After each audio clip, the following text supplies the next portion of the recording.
এই যে পুরো জায়গাটা, এই জায়গাটার নাম হচ্ছে ডাল লেক। হিমাচলের ডাল লেক, ধর্মশালার উপরে ম্যাকলডগঞ্জে থেকে অনেকটা উপর দিয়ে, খুব সুন্দর। মজার জিনিস হচ্ছে এই এত বড় লেকটা আর 10 বছর পুরো শুকিয়ে গেছে। আমাদের গাড়ির ড্রাইভার বলছিলেন এখানে প্রচুর সুন্দর সুন্দর রকমের মাছ ছিল। পিছন দিকে ঝাউয়ের দেওদারের জঙ্গল, খুব সুন্দর ভিউ। লেকটা বেশ বড়। উল্টো দিকে ওদিক থেকে লোকে নামতো, এরকম সিঁড়ি করা রয়েছে।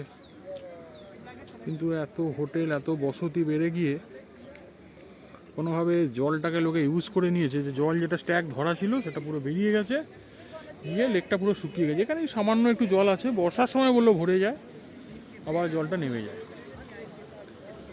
পিছনে একটা সুন্দর ছোট্ট প্লেগ্রাউন্ড আছে, লোকাল ছেলেপুলেরা খেলছে, সব ক্রিকেট খেলছে।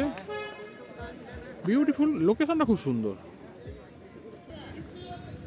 ওদিকটা দিয়েও চলে যাওয়া যায় হেঁটে গিয়ে, দেওদারের জঙ্গল পুরোটাই।